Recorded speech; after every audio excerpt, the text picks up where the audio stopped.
Yes, Hey. happy Monday. It's not Monday. It's Tuesday. It's Tuesday. Tuesday. Happy Tuesday. I was like, Hey. the Thanks show. thanks for making an exception for me. Of course, dude. Of course. There is no one that I would rather make an exception for. Welcome to the show, everyone. Welcome to Ginger Runner Live, episode number 151. You've already seen his face and heard his voice. The incredible Mike Wardian has joined us on tonight's show. We're going to talk to him all about his, like, it's an unfathomable. That's not even a word. But I've made it up. It's close. Just an incredible accomplishment. 7 marathons, 7 days, 7 continents, world record. It's mind-blowing. We're going to talk to him all about that. We're going to talk to him all about the Barkley marathons, perhaps. Maybe a little bit of hard rock, too, later in the show. But lots to cover today, so let's just get right into it. Yep. Welcome to Ginger Runner Live, episode number 151 with Mike Wardian. Let's begin.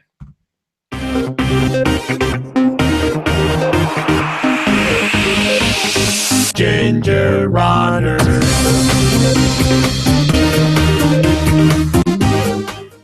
Yay! All right, good. I was like, she's typing. She's not going to join. What is up, everyone? Welcome to Ginger Runner Live, episode number 151. We are, in fact, live. Kim is actually typing in the chat room and tweeting as we speak. Tonight's show, extra special because our guest, fresh off of an airplane, like a 22-hour flight or something crazy. We're going to talk to him a bit about just all of that. Our guest just accomplished something that very few humans on the planet have, and in record time. Without further ado, let's just introduce him because there's so much to talk about. We just got to get started. Mike Wardian is back on Ginger Runner Live. What is up, Mike? Hey, thanks for having me, guys. It's so cool to be here. Yeah, dude. We did the math. It's been 102 episodes since you were on last time, which was like almost 2 years ago. Yeah, that's too long. And we had you on talking about recovery and, I mean, just how you recover after all of your back-to-back races and running and stuff. And I feel like in those last 2 years, you've just gone above and beyond where you were 2 years ago. And just the stuff you've accomplished in the last year is absolutely incredible. So we want to make sure that we gush and bow to the glory of Michael Wardian, an absolute legend joining us tonight. Thank you. Thank you. You got it. It's been an incredible couple of years, and this last week was just kind of like a dream come true. So it's a pleasure to get a chance to talk about it. And I have so many questions already. We'll talk a bit about like where you heard about this, how it came about, all the logistics involved. Before we get into that, though, I want to, of course, introduce Kim, my lovely wife. What will you be doing? As usual, I'm in the chat room. So if you guys have questions for Mike, please ask them throughout the show. I'll be pulling questions live. Yeah, I feel like we're going to get a ton of those as well. So please. Yeah, I hope so. Yeah, everyone send questions in. I'm here for it. We've got a lot of viewers already that are like, ask him this, ask him that. And I was like, we will, I promise. Okay, well, let's start first with this. So the 7 marathons in 7 days on 7 continents. This has been a thing that's been going on for a couple of years now. When did you hear about it? What was your impetus to do it? Tell us your history with this event. Yeah, well, it's funny. I heard about it at the where you hear about all these things, like on a crazy trip. I heard about it at the North Pole when I was running the North Pole. That's just an awesome sentence. Yeah. So I was at the North Pole, as you do. And I was talking to the race director of the North Pole Marathon, this guy Richard Donovan. He's this mad genius Irishman that comes up with these insanely cool ideas, and he was telling me that he had this idea to do a race where you compete on all 7 continents, you run 7 marathons. And I was like, no way, you're allowed to do that? Like, that's a thing that's possible? And he said, yeah, I'm gonna do it. And then he told me how much it was gonna cost, and I was like, yeah. So then it took about 3 years for me to figure out how to pay for it. So yeah, I knew about it and I thought it was cool, and I just finally was able to try to get the support to be able to do it myself. And it's kind of one of those things that I really love racing, and I love the chance to travel and see new cultures and experience new places. And I've been to all the continents except Antarctica. So for me, that was a really important thing, is to try to go to all 7 continents. I thought that would be incredibly cool. So it was actually funny. After the first the first thing we did was we went to Antarctica. So I was like, well, if everything goes wrong, I'm set, like I'm good. But and we actually got some really bad weather. So I thought like we might be, kind of out of luck as far as the challenge goes. So it was really lucky. Like if we were flying out where we were staying, like 8 kilometers, there was no way the plane was coming in, and just at the runway it was clear, and so we were able to get out and then get on our adventure for the week. It's just the logistics involved. People were talking about the price already, and I'm like, yeah, it's tens of thousands of dollars to do this, but I imagine it's not only airline prices having to fly everywhere, but it's also permits, and running on Antarctica, I can't imagine is a free sort of thing. I imagine it costs a lot of money to get permits and permissions and all that sort of thing. So yes. You basically saved and probably went to your sponsors for years to do this. So this is something that's been stewing for a while. Yeah, so it's been something that's been on my radar. So it was definitely in the works, but it's the entry fee is 36,000 euros. So wow. I got actually lucky because since I waited, the exchange rate came in our favor a little bit, but it was still, very, very expensive. And that being said, like after doing it, I feel like it's a kind of a deal, which sounds insane to say, but like just seeing how much was involved and like just going to Antarctica by itself costs almost the same. So wow. It seems weird to say like, oh, you spent, and then that's excluding getting to Chile from wherever you are and coming home from Australia. So, you have to add in another $4,000 or $5,000. So you're looking at, a really nice automobile for a week's worth of suffering. I was gonna say, it's not like it's not, I mean, as much as it is seeing sights and stuff, I imagine there's a lot. You're not seeing anything. Yeah. Yeah. No, it's all business. I thought, oh, we'll have time to like, I don't know, go out and experience the local culture. And there was definitely some of that, but there was not a lot of free time. We basically spent every waking moment either on the way to a race, running the race, or getting back to the airport to go to the next race. And then in there you had to sleep and clean up and try to, get ready for the next day. And yeah, I was telling, I work with my sister Marielle and my boss, and I was like, oh, it'll be fine. I'll be able to work and all this stuff. And by the second day, I was like, I can't do anything. Sorry, I'm going to be worthless this week. I apologize in advance. It took every ounce of my energy just to get to the start line every day.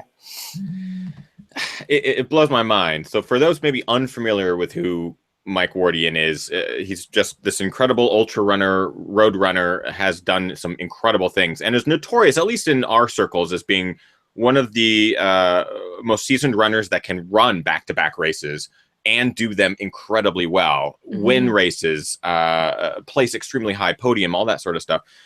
But he's also notorious for recovering really quickly. In this case, Mike, this challenge, 7 days back to back to back. You've done similar feats, Marathon des Sables and all these stage races, multi-day races. Was this different in any capacity? Was it more challenging than those sorts of scenarios? Well, yeah, I've done like Marathon des Sables. I've done the Coastal Challenge in Costa Rica, which is another great event. The thing that makes this one a little bit different, it's kind of like a mobile stage race. So like you have that same component of you're racing every day and you're racing the same people. It's just then you add in like the complete unknown of travel. So like you're picking up and you're moving thousands of miles together as a group. So then you're having to clear customs every time. You're having to check your food. You're having to fill out forms. You're having to get on buses. You're having to, figure out what the course looks like. You're having to deal with, I think, sleep deprivation. You're having to deal with different temperatures. Cause like if you're in a stage race, after you're there for the first day, you're pretty much accustomed to whatever the weather is going to be. It's not going to change that much. But we were running in -30 Celsius to +30. So there's like just crazy swings in what you're dealing with every day. And then you add in the travel, and then you're in tight quarters, and you're trying not to get sick. And then I'm a vegetarian, so that added a little bit of difficulty in sourcing food. So I had like a huge bag full of like snacks and stuff that I was just eating out of.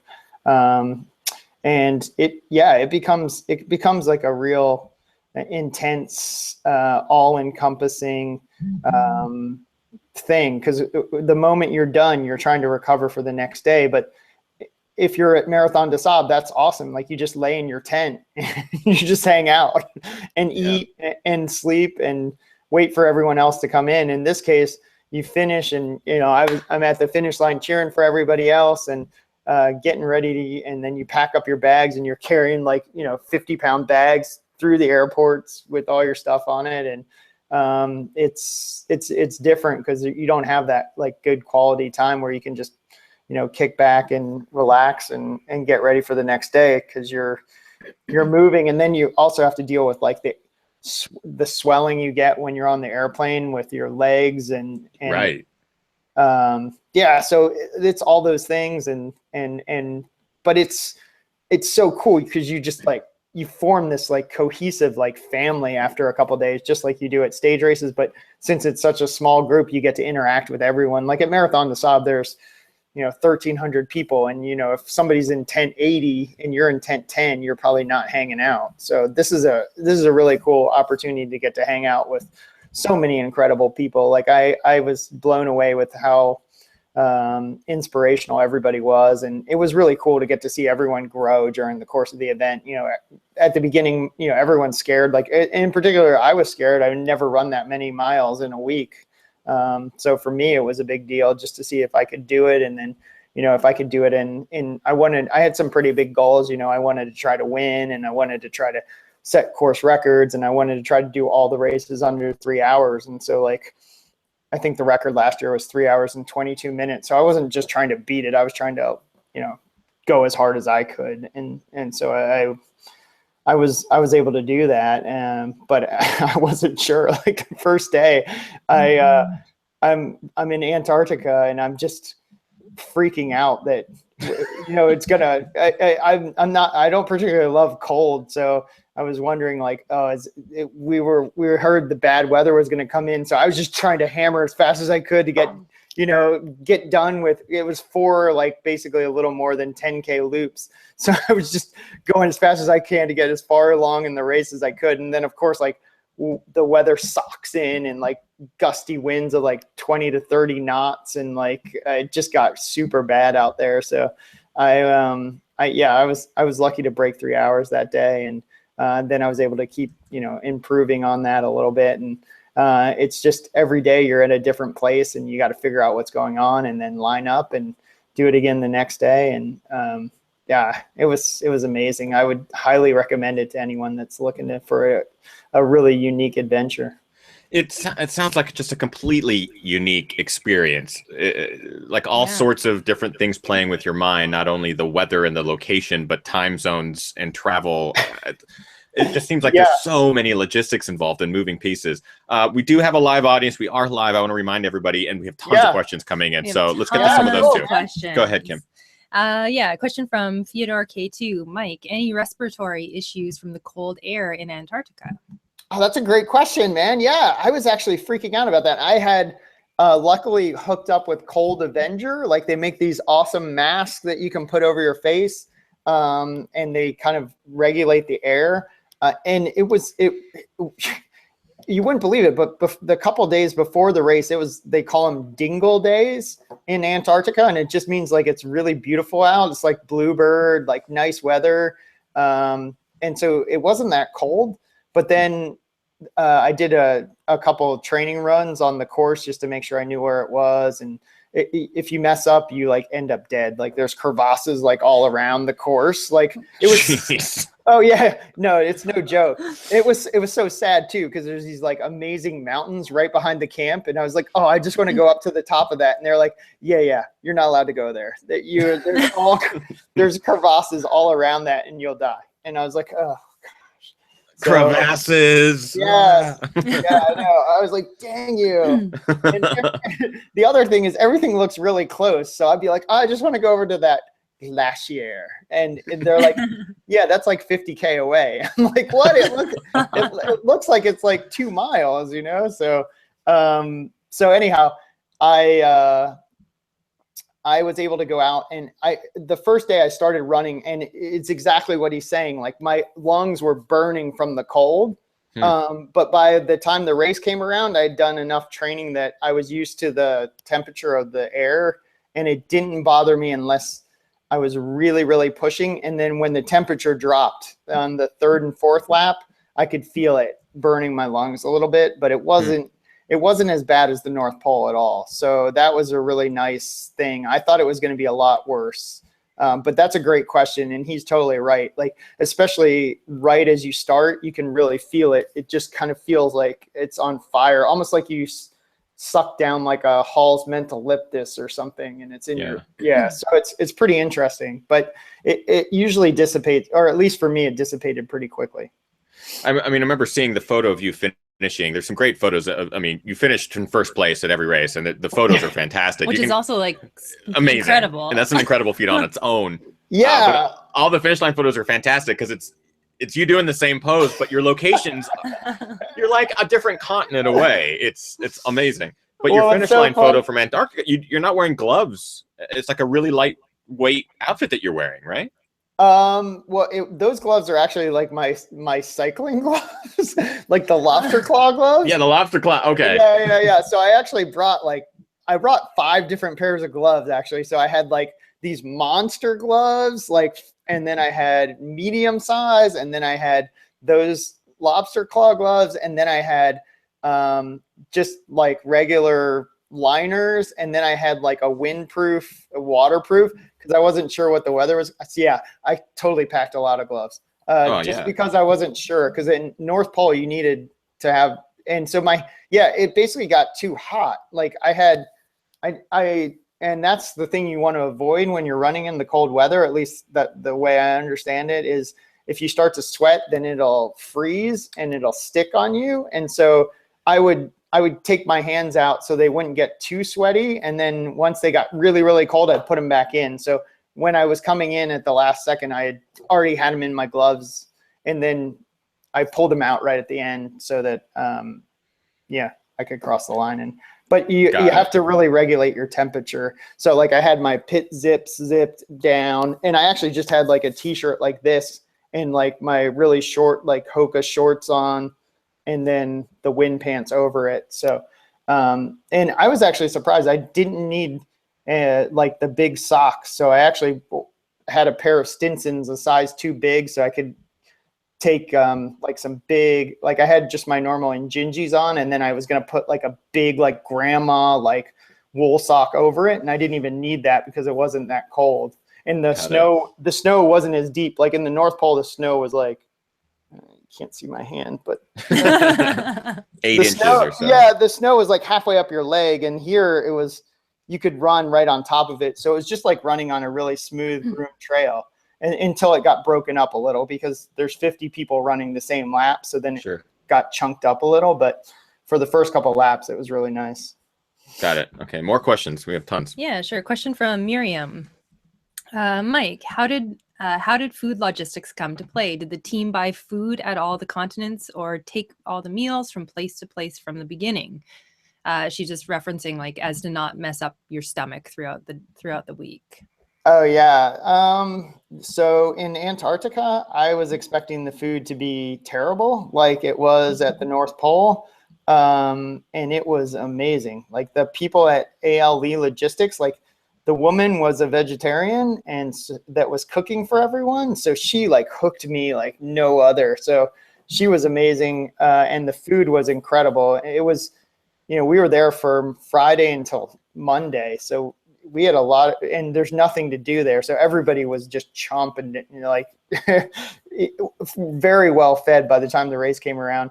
But as far as like logistics went, everywhere else, it was kind of like there was food on the plane, and then at the end of the race, there was usually somewhere you could grab something, but it wasn't arranged. So you just kind of had to do whatever, and figure it out. So there wasn't like food at each location. There was stuff for aid stations and like, snacky type stuff, but there wasn't like homemade pizza or something, or like there wasn't a chef on board the plane or anything. It was just like little, like, I don't know, airplane food meals on the plane.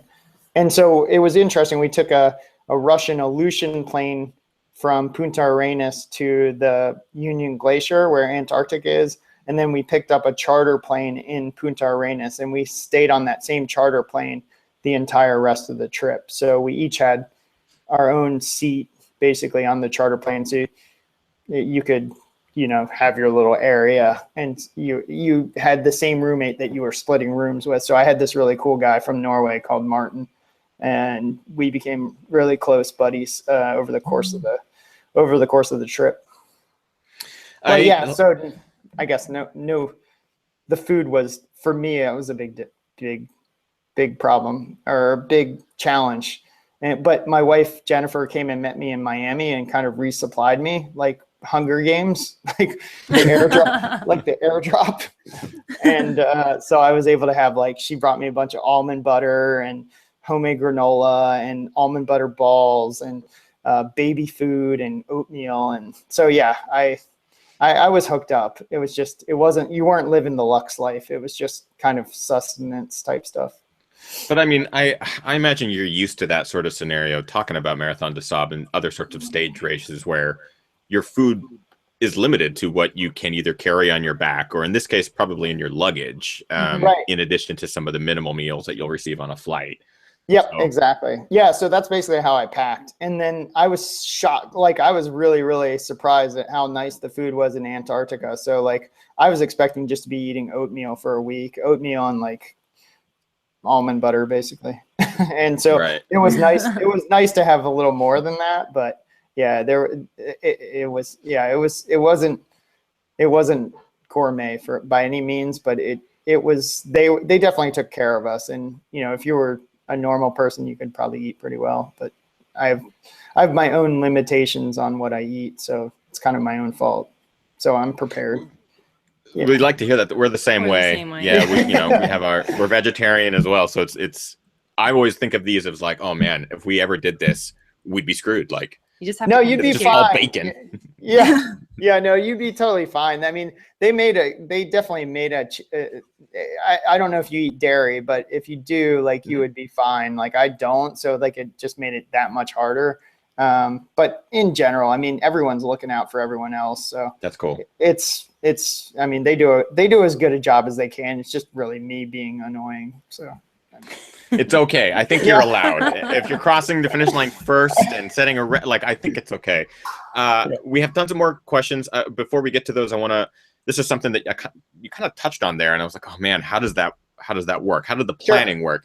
So are they scheduling and locating these marathons? They're not like sanctioned, rock and roll marathon courses. I imagine these courses are set up in a way that keeps people as close to a central hub as possible. Are these marathons set up near the airport? Is everything designed to be as quick setup, tear down as possible to get you back on a flight? Or were you able to stay in hotels, or did you have any home bases in each continent? Yeah, no, those are all great questions. No, so someone was asking like what it's going to be more difficult, like this or Barkley, and I was like, well, they want you to try to finish. Like, they make it as easy as possible for you to finish. So, like, yes, you're right. Like, it's basically like maybe a 2 or 3 mile loop, and you just do it like 10 times or 12 times. So it's really, I mean, it sounds terrible to a lot of people, but I run like 50 kilometers on a 200-meter track and like on a treadmill for 50K. And so for me, it wasn't as challenging. And the nice thing is I love it because you get to see everybody else during the course of the race. So, you're just running out and back. So you get to cheer for people. You get to, encourage people. You get to, no one ever sees you after. I think I've said this before, but you start the race and everyone like cheers. and then they see you finish, but they never see like what you did.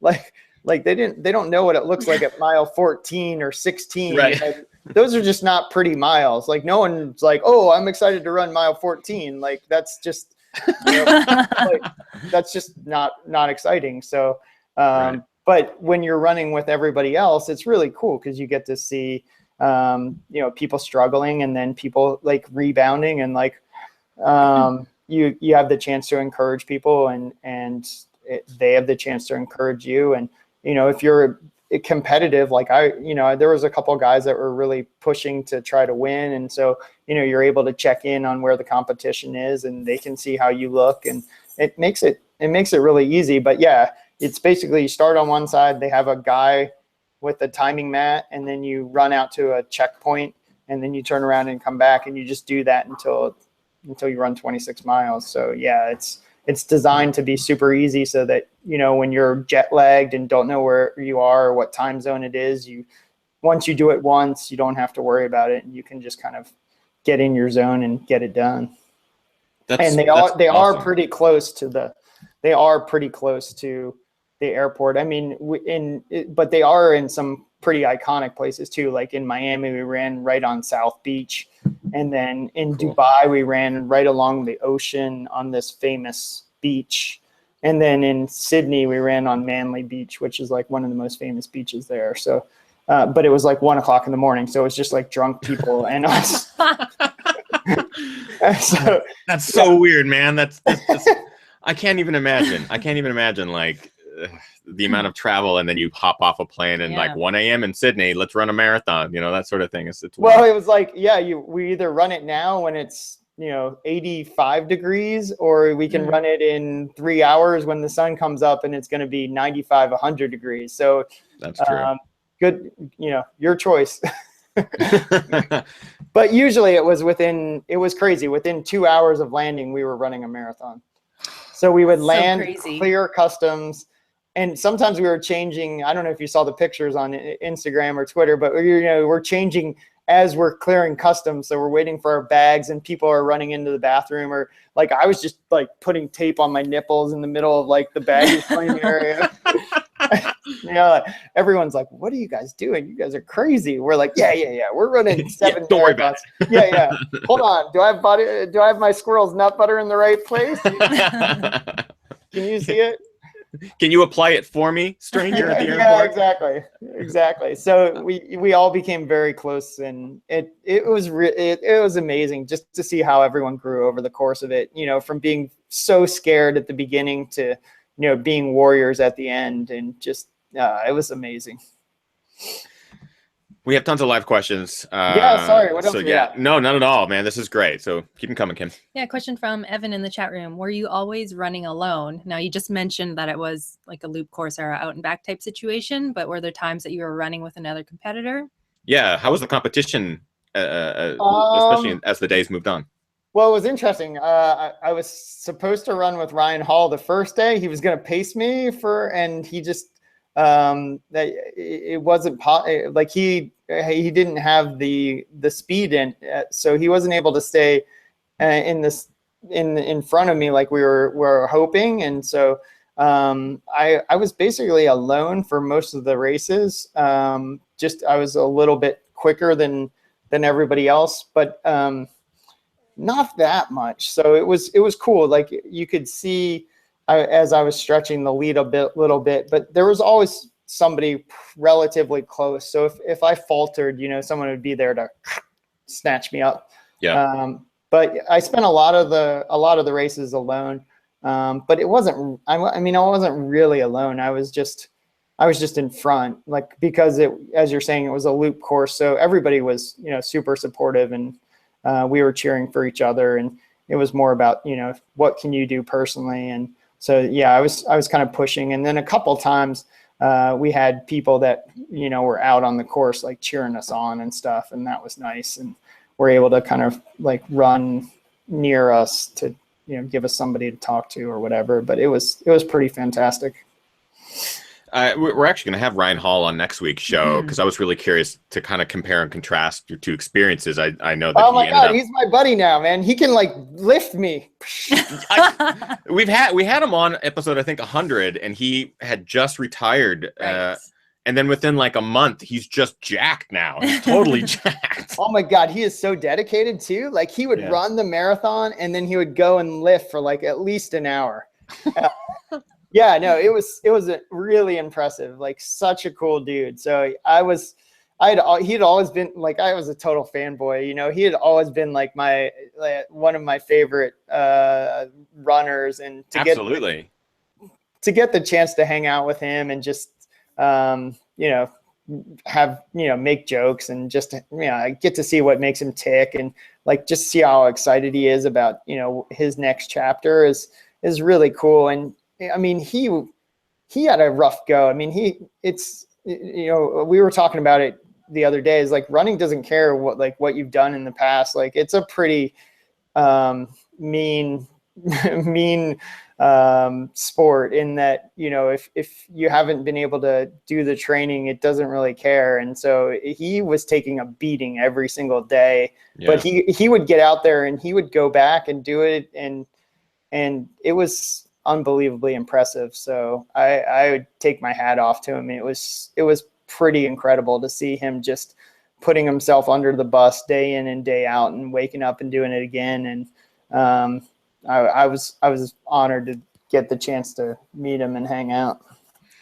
I mean, you guys definitely share that trait of just being incredibly kind, nice people. We had him on the show. It was our first time. Well, I'd met him in person before, but first time having him on the show. And it was just like, this guy is amazing. This guy's super real and and totally humble and just like you. And I can totally see you guys being like BFFs. But you know, you can now tout, you have now beat Ryan 7 times in a row, that's pretty neat. Well, yeah, but I mean, he's focused on other stuff at the moment. Right, yeah. Like bench pressing you. Yes, exactly. Like, yeah, we were talking like we might have an over the top, like arm wrestling. Classic. We never did, but yeah, we'd turn our hats backwards, you know, and like over the top it, but it never happened yet. So, you know, I guess we're supposed to go on an adventure this year at some point. So hopefully we'll get a chance to do that. Cool. More questions for Mike. Bring him on. Yeah. Question from Justin. Mike, was the marathon challenge tougher physically or mentally? Great question. Oh, that is a good question. I would say I was pretty strong mentally. I think it actually took more of a toll physically. Like I actually thought like each day, like I was like, I'm going to crush it today. Today is the day that I break 236. Like I'm going to hammer. I'll be at like right around 230. And then I'd get out there and my body, I'd be like, I'm flying. And then I'd look at my watch and I'd be like, I am not running fast. I am not running as fast as I think I am. So like every day I was surprised at how much of a toll that it was taking on me. And I think, you know, I was having trouble sleeping and I was just the pure amount of races that you're doing in such a short proximity to each other with the travel. It was, I don't know. I thought it was going to be easier for some reason. I was like, I do this stuff all the time. I'm going to crush this. And then, like I said earlier, it took every ounce of my willpower to get it done every single day. And so like, I felt like I was really strong mentally. Like I was prepared. I was like fired up every single day. But my body was just, I mean, it was performing. It just was I thought I would be faster. Yeah. I don't know. Every single day I thought I'd be faster. And every single day I was like so stoked with my time by the end, because I was like, oh man, I might not break 3 hours. And then I'd be like, oh, I did really well actually. So, you know, it was interesting. You had, I think it might've been Becca from last year said you have like incredibly high highs and incredibly low lows. I didn't really have a lot of low lows, but I definitely had a lot of like, I was super steady. And then there were definitely days where like every day I was really pumped that I was able to get it done, and it was, I think the coolest thing, again, like I said before, was like seeing everybody else like really blossom over the course of it, because like they were, you know, a lot of them hadn't even done anything like this before, and they're kind of really going outside of what they're comfortable doing, and to see them like each day like digging into the well was impressive. I think that's it sounds like it's a unique part of this event as well, is that loop based, being a smaller loop and doing the loops a number of times for the marathon distance. You're able to see, and you were just talking about it, cheering each other on. Yeah. How big of a role do you think that played in the success of a lot of people that did and completed this full event? Oh, I think we were all pushing each other. I think that really helped everybody. I mean, I think that's one of the coolest things about it was, you know, the last place person was just as important as the first place person, and we all cared about what was happening. And you know, one of our guys, Jonathan Fisher, was actually, he got hurt, and we were still texting him over the course of the thing, like keeping him updated as to what's going on. And Pastor Matthew, the guy that Ryan was actually running for the Dream Center, one of the charities. Almost everybody had a charity. Like mine was, I was running for World Vision for their 6K for water. But, you know, Pastor Matthew like tore his ligaments in his knee, and he was still like peg legging to the finish line, like each day. And yeah, it was, I mean, people were in some serious discomfort, but every single day they would line up and do it again. And it was incredibly powerful to see. That's awesome. Let's get some more of these questions. Some good questions here. Question from Lori. What was your favorite part or favorite country? Yeah, good question. Yeah, man, I loved Antarctica. Like I'd never been there before, and it really left an impression on me, and I'm really hoping to go back. I actually met these kind of explorer guys.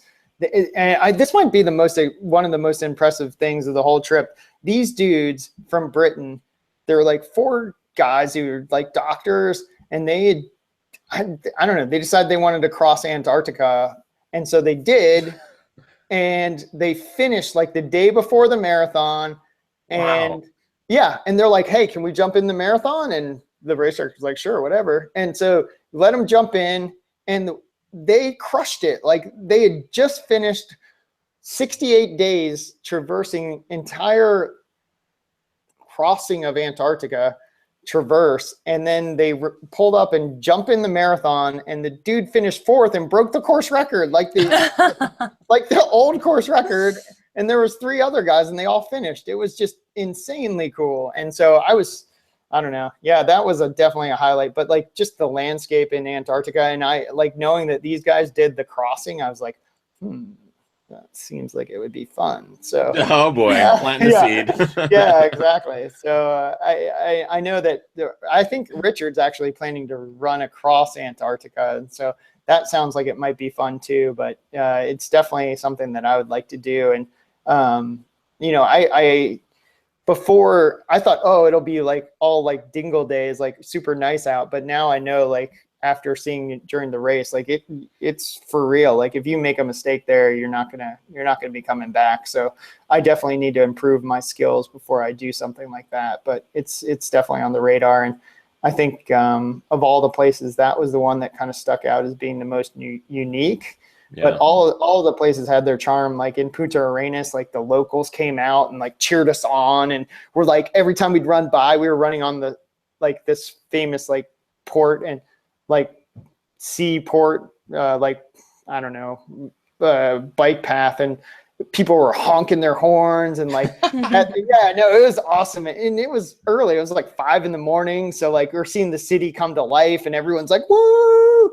And then I finished, and we got to meet the mayor and got like a key to the city. It was awesome. And then, it was so cool. And then in Miami, like my wife was there, and a bunch of US people came out to cheer me on. And then it's South Beach, so you're like running by like people playing volleyball and like sunbathing and bikinis and, you know, dudes doing pull-ups, and like it's like it was awesome. You know, it's like, you know, yeah, it was incredible. And then Madrid, we're just running in this like super pretty park, and then in Morocco, we're running around like this square and we're like jumping curbs and like there's guys with like machine guns guarding the course. And then in Dubai, you know, people in burqas are there, and then there's guys in the traditional robes. And at the end I jumped in the Red Sea, and it's like so salty and just not cold. Like I was like, what? I want something refreshing. And then Sydney was just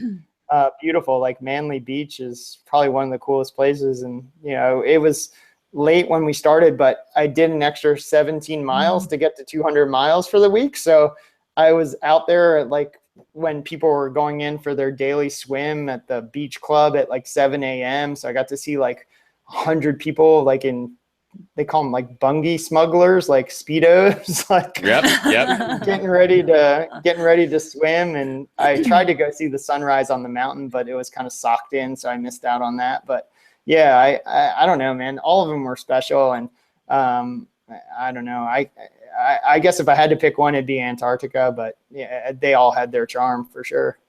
What I think is cool, though, is despite the fact that you're in these locations for such a short amount of time and you're popping on a plane and traveling to the next destination, you have some pretty solid memories. People doing pull-ups and Speedos. Like, I think it's awesome.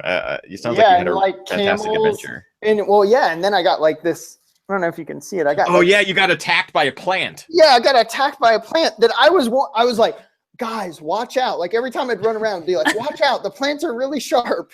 Really, really sharp. Don't run into the plant. And then the last time I don't know what I was doing. I was looking the wrong way, and it was like, whoosh. I was like on the last lap. And I actually thought I was done. Like I ran by and I was like, I'm done, right? And he's like, you got one more. I was like, no, I don't. No, I don't. And he's like, yeah, you do. And I was like, I looked at my watch and I was like, damn it, you're right. And then I ran around and then I like ran into the plant. I was like, oh, come on. But yeah, I got a nice flesh wound. Yeah, of course. Yeah. But I think we found out like the highlight, and probably one of your favorite moments. What was the toughest part? I think there's probably a lot of elements that are tough. What was the toughest that's standing out to you of this whole adventure? Yeah, I think the toughest part was Dubai for me. That was that day. I thought I didn't sleep at all. Like I think I slept maybe like 16 hours the whole week. But like usually it was like 2 hours, and then I'd be up and like I'd try to meditate, and that would help a little bit. But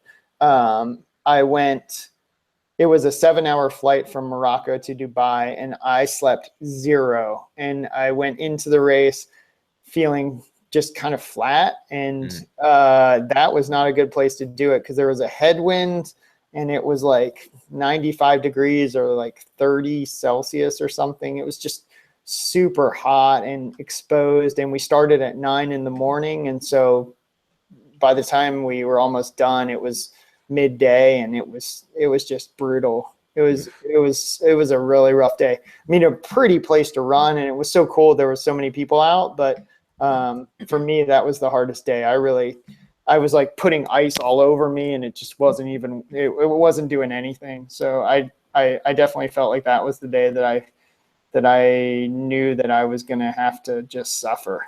And I did, but it was tough for me. I mean, that's also the 6th day in, so you've already run 5. This is your 6th, and you have another day I can imagine that was just like a low. Yeah. Well, I was telling somebody, it's almost like when you're doing like track work and you're like on the 4th one and you have 6 to go, and you're just like, this is the one that like no one wants to do, but you have to do it to get the return from the 6th one. And you're just like trying not to sandbag it, but you're just struggling. And that's what it felt like, is you're just giving everything you got, and it's just not working. It just wasn't working. Yeah. Well, we're not gonna wrap up the show quite yet. We have a couple more questions for Mike, but I want to remind everyone, if you want to ask more questions of Mike, we are going to be doing a quick post show with him. That is going to be a Patreon supporter post show. So if you have questions that maybe didn't get asked during the live show, we will be going through like there are a lot of questions. A lot of great questions too. A lot of questions, and a lot of people asking about Barkley. Yeah. Oh yeah, we're going to talk a bit about Barkley and Hard Rock here. I wanted to get to this before we move on to the Hard Rock and Barkley conversation. It's a question that Casey is actually going to ask. But because there are so many back-to-back marathons, and this is something that Mike is just, I still can't grasp how he's so amazing at it. But the question, go ahead. Yeah, a question from Casey in the chat room. How do you recover so well? The recovery, what were your secrets for this? 7 marathons in 7 days with all the travel and everything. How did you recover between? Yeah, well, the way I think the first thing I like to do is I like to keep moving. So a lot of people just shut down right after the race, and so I try to never do that. I try to either keep walking or keep jogging or do something to be active recovery, I guess. And then I try to get in some good quality food, and then copious amounts of liquid. Usually that's water if I can, and if I need it, something with some electrolytes. And then I was trying to get massage. So I got massage in Dubai and Morocco, and that helped tremendously. If I didn't do massage, I have an add-a-day, there's somebody that I like their products. And so I had a foam roller from them. That was my big luxury item, if you could only bring one thing, so I had that, and I was using that, and then trying to do a little stretching. But even on the plane, I'd make myself get up and walk around and stretch. So that was something that I tried to do quite often. And then really just, what I think a lot of people do is they think about the last race, and I try to never do that. I just think about the next race. And so then I think that allows you to get out of the mindset of oh, I just did, 26.2 miles or 42K and then 80K and then whatever. And I just think, okay, I only have 26 miles to go. So I think just shifting your mindset and not letting your mind impact on your recovery also, kind of being positive rather than, oh no, I've done all this. I kind of look at okay, what's next and how can I get to the start line as best possible? Awesome. This question's come up a lot. We definitely want to get to it. Gear. People always are curious about gear. What was your gear selection for each race? Did it change, and for what reasons? Yeah. I ran in a lot of different Hokas, so I usually do anyhow. So for Antarctica, I ran in the Stinson, size bigger. So I usually run in 11s. I ran in 12s, just because they had the nice lugs on them and they were a bit bigger. I think if I would have known the course was as groomed as it was, I may have gone with a Challenger or even a Speed Instinct, just because I didn't need as much cushion as I thought I would, and also as much clearance. But the Stinson was perfect. I use that shoe all the time. Then in Punta Arenas, I switched to the Clifton 3s, which is just a nice, solid, all-around quick shoe. I use that in Punta Arenas in Chile for South America, and then I use that in Miami. And then I switched back to the Bondi 5 in Madrid, I think. Actually, no, I'm sorry. In Punta Arenas, I used the Bondi 5. Then I switched to the Clifton 3 in Miami. Then I used the Clifton 3 again and then I switched back to the Bondi 5 in Morocco, and then I went back to the Clifton 3 in Dubai, and I used the Clifton 3 in Australia, and then I switched to the Bondi 5 for the 17 extra miles. So because you wanted to get to 200, right? You wanted to. Yeah, I wanted to get to 200 because I'd never done that many miles. So Let's not forget that he added 17 more miles, which I think is fantastic. Well, yeah, I thought that was a good idea until I was 2 hours in and I still had 5 miles to go, and I was like, oh. Yeah. And then I had a Washington Post interview, and I was like, am I gonna make it? I don't know. So people always love to hear about the gear. So yeah, and then I used Comprosport compression sleeves on my legs. I had Hoka just normal split shorts, and then I had a white singlet with my sponsors on it. So that was just a white singlet. And then in Antarctica, I wore a UVU jacket and UVU wind pants. And then I always had a buff, and I had my sunglasses. And in Antarctica, I wore jewel goggles, and I always had I had a buff hat, and then I wore my Hoka trucker quite a bit. Mm-hmm. And that was about, and then I used duct tape or KT tape type stuff on my nipples, and then I used squirrel's nut butter for chafing, and then I used salt tablets, which were Succeed, and I used Goose, and I had Nathan stuff, so I used like a Nathan belt sometimes, and then I used Nathan water bottle, like a handheld every now and then I would I also had like my friend Beth Ann, her friend Megan was there, and she ended up, Megan and Paul and Dave crewed me. So Megan went from knowing nothing about anything as far as crew goes to being like, she was like money in the bank by like the second day. Like I could I could come in and be like, I want water, 2 waters, ice, I could like screw her up or like throw something crazy at her, and she would be like, whoosh, non-pulsed, and she would get it and she would crush it. So like I was really lucky. Like everyone kind of helped out to support me. It's amazing, man. And we did the math just the other day, like on Twitter. You and I were having a conversation, and I realized your trip back from Sydney to your home, you were on a plane longer than you spent running 7 marathons in 7 days on 7 continents, which I'm like, that's incredible. It was a 22-hour flight back. And I just got home at 5. I just got home at I don't know, 4 hours ago. And then it was crazy. My wife and all my friends and everybody just arranged like a surprise party. So everybody left right before our call. So yeah.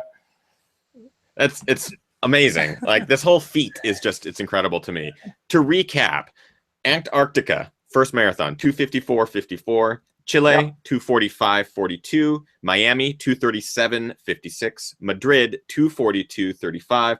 Morocco, 2:49:25. Dubai, 2:45:33. Sydney, 2:45:31. For an average, a new world record, 2:45:56. Mike Wardian, unbelievable accomplishment. Unbelievable. And I mean, you basically put the stamp on this thing. I would be really curious if there's anyone that can best this. Yeah. I mean, that's what I thought too, but then I heard from my buddy in Japan, and I heard that there's somebody really fast that wants to do it. So that would be awesome. I would love to see. For the next year, you're good.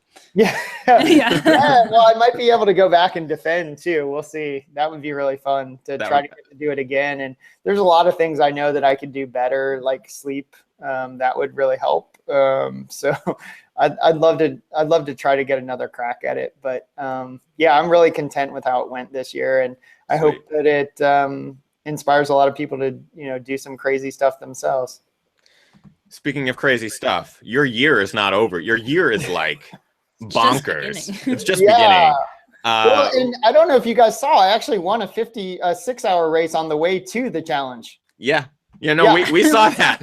A part of me is like, oh, that's Mike Wardian. You ran what, 50 miles the week before? It was a 50-mile challenge?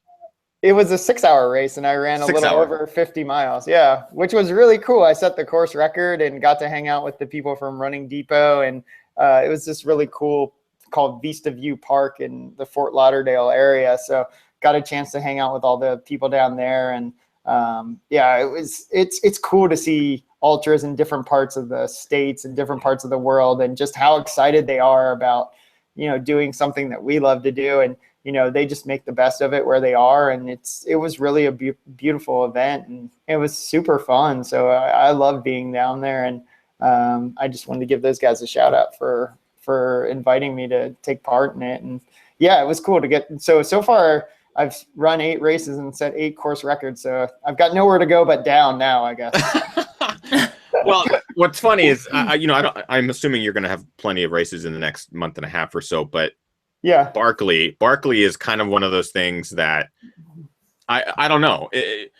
I know it's something that you wanted to do for a long time. For those unfamiliar, the Barkley Marathons is one of the few events on the planet that is very difficult to finish. Many have tried. You can count almost on 3 hands how many people have actually finished it. That's actually true. You can. It is on 3 hands. I think it's 13 with a couple of repeats. Are you dreading Barkley? Are you looking forward to it? Do you think this had any help in maybe helping you train for Barkley? Let's yeah, talk about totally. Barkley for a second. Yeah, for sure. Well, I mean, I don't want to overlook. I flew home to pick up my family to go to a race called the Tarawara 100K in New Zealand. So that's You're going there too? Wow, that's awesome. Yeah, no, it's one of my favorite races, and they do such a great job with it. So yeah, we're gonna go down and explore New Zealand Saturday. So you should have just stayed. You should have just hung out. Yeah, my wife and I had that talk, but yeah, we're gonna go together, so it'll be easier. But yeah, so I'm definitely, I don't want to overlook the Tarawara 100K. Those guys are awesome, and it's a world-class event. So I'm excited to go race some pretty incredible competition there, and then yeah, I have Barkley's coming up, and I didn't know if the World Marathon Challenge would be much help for Barkley's, but since I only slept like 16 hours or roughly around that over the course of a week, and I was able to compete at a pretty high level, I think that should be helpful. I know I actually geeked out and watched you guys talking about Barkley on your show to try to learn as much as I can about it. So I've been reading like the book Out There, and been talking to Gary, as you know, and Jared, and there's a guy in the area here, John Kelly, that made it to the 5th lap last year, who's kind of a stud. So I'm doing my homework, so I really should have a good base for doing pretty well, and I think I have some fitness that I can use for it. But I took my compass with me, and I actually met one of the guys on the U.S. orienteering team, and so he was giving me some tips in Madrid as we were running on the course. Like, he was like, okay, this is what you do, and blah, blah, blah, blah. And so his name's Greg, and he was nice enough to try to help me out. So I'm doing my homework and due diligence. Good. But yeah, I'm looking forward to seeing what it's all about. And, you know, it's got a big culture, and, you know, I'm on the listserv, so I've taken my beatings for not doing certain stuff right. And, but I'm assuming that that's just the start of it. So I'm looking forward to the challenge, and I'm getting my brother, my dad psyched up to be my crew. Oh boy. Yeah. I know, maybe I'll have to put you guys in touch with them so you can warn them what to expect. Well, we'll be there this year. Oh yeah, that's what I wasn't sure if you guys were going to make it or not. So that would be cool. We will be there. We're going to be, of course, continue to document some of the stories that happened there, but also crewing and helping out cool. Gary as much as possible. But it's one of those things. We've never touched the course. We know very little. We've only been once, and it's one of those, like, if we had any advice, it would be go get lost in the woods as many times as possible between now and then, because that's the only way that I can even fathom. And make sure that you're out in the woods for days and days. Yeah. Like, it's terrifying. It's terrifying. Yeah. But we're also can't run 7 marathons in 7 days on 7 continents. So, you know, you have the sleep deprivation down, and I think that could be a huge benefit for you. But yeah, orienteering, you've already got that stuff. So no, I don't. I don't know how to do that at all. So you're screwed. You're screwed. Yeah. So basically, I'm gonna become friends with somebody really quick, I think. So, and then I'm gonna learn how to do it. So I took my compass with me, and I didn't. It was one of those things where I'll learn all this stuff while I'm there, and then I was like, I have no energy. But that's something I'm hoping to try to keep learning as I go, and I've got a little time, but yeah, I think that might be a big detriment. You've got time, and you know what you're more professional than us. You have plenty of time, and you know exactly what you need to do. So yeah. But then after that, you've got Hard Rock, which is, someone in the chat room mentioned this early in the show, and I was like, what are we going to call it? There has to be a name for this challenge, which is the 7 and 7 on 7, Barkley, and then Hard Rock. I think it's just called. I also have Ultra Trail Australia and then Western States 100 miler. So yeah, I don't want to overlook any of the other awesome races. And then I have Hard Rock, and yeah, I've been trying to get into Hard Rock for, I don't know, 4, 5, 6 years. So I'm beyond excited. I actually flew over the Rockies today, and I was like, I know it wasn't the right Rocky, like the San Juans, but I was just like, I get to go there. So I'm really looking forward to that, and hoping to take Jennifer and the boys, Pierce and Grant, with me. And sweet. I'm looking forward to kind of getting to explore what that it's got this iconic culture to it, and I feel like the same thing is true about Barkley's in Western States, and Ultra Trail Australia and Tarwar. Everything has a unique perspective, and then I don't want to discount. I am running the Boston Marathon and the Big Sur Marathon also, and trying to win that back-to-back title, and so those are really important races to me too. So it's crazy. Yeah, I have a pretty incredible season just until July, and then trying to figure out what to do after that at the moment. And it's in the chat room here. Are you still trying to get into UTMB as well? I think I have to check and see if I'm going to do that. I've been having an inkling that it might be fun to do Leadville. I've never done that one before. Sure. And to do Hard Rock in Leadville in Western States. I don't know. Yeah, that sounds like it'd be pretty awesome. So I don't know if I can still get into that or what I need to do. So I haven't decided yet. I'm trying to figure that out. There's so many people, people are coming up with different names for this. We just need to call this the Wardian. I think it just needs to be called the Wardian. Like the Wardian Challenge, the Wardian. Well, I think Jamil had the Epic Slam or something. Slam of the Damned was what Jamil's was. Yeah, that's what it was. Yeah. But that had different Worldian challenge. I like that.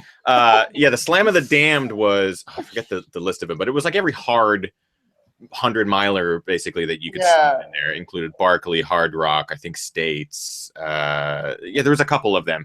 In this case, this is so unique. Yes, Andorra, which is another monster. I think this one's so unique.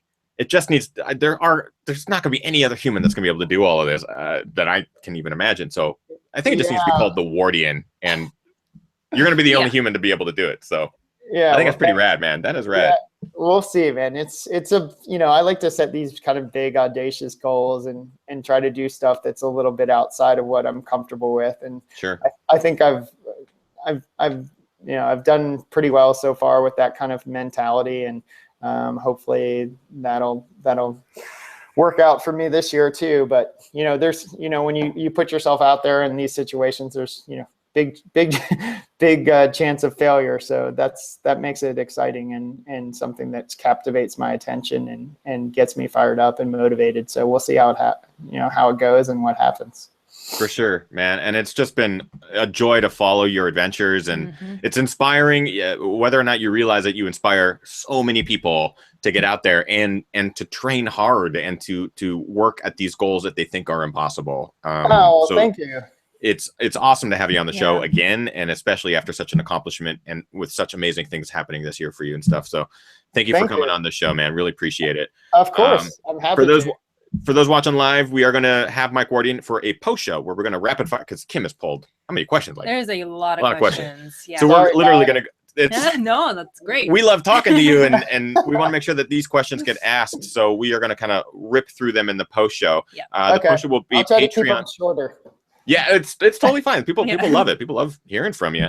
If you're watching live and you would like to join us in the post show, it is for Patreon crew. So just all you have to do is visit patreon.com/thegingerrunner, and it's a monthly service that helps keep the lights on and the mics hot here. It's basically how Kim and I do this full time. It's our job, and that is where we get all of our support. So if you would like to, it's as little as $1 a month, and it helps a lot. And you can join us for every week's post show. And this week we're going to have Mike Wardian. Join. Go ahead. Join so we can talk more. Yes, please listen to Mike. He knows what he's talking about. Please. Speaking of your work, you have a big week coming up here. I was just going to mention. I leave on tour with Mike Wardian, I believe knows him, but Brian Morrison, who ran Western States in 2006, was crossing the finish line first place, collapsed on the track, was helped across the finish line with feet to go, and was unfortunately disqualified from the race, returned 10 years later. I documented the entire journey of Brian Morrison. It's called A Decade On, and that movie is going on tour, which I'm really excited about, starting on Thursday. We have dates across.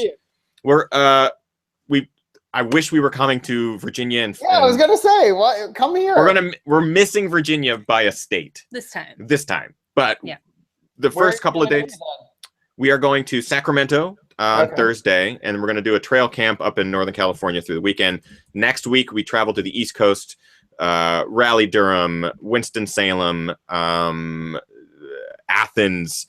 We have it right here: Sacramento, Chapel Hill, Winston-Salem.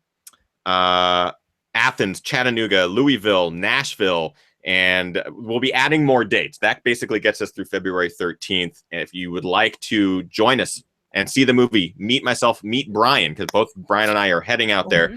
That tour is available. Tickets are available, and all the information is at fleetfeetseattle.com, and it has all the tour dates listed and stuff. And we will be adding more. If Brian can't come, then I will come. If I can't come, maybe Brian will, or maybe we'll even do satellite call-in type of things. But we want to do more dates because we have Virginia. We have to hit Virginia. DC. Pennsylvania. We have to get up to Canada. We have to get DC, New York, Boston. We have all these great locations that have been reaching out like, come, Chicago, come. Yeah, So, cool. We'll be doing that, and go to fleetfeetseattle.com for more information on that. Was there anything else I'm missing before we wrap it up and move into the post show? That's it. I think that's it. Thank you, everyone, for tuning in live. Really appreciate it. Thank you, Michael Wardian, for joining us. We're going to do a quick post show here in just a couple of seconds. So go to patreon.com/thegingerrun if you'd like. And otherwise, get out there, guys. Train hard, race hard, and party the hardest. We'll see you next week. Guys. Ryan Hall next week to talk about the 7 Yeah, awesome. at an early time, 1 p.m. The schedule is it's already posted. Yes. So much information. Appreciate it. Yeah. We'll see you guys in the post show.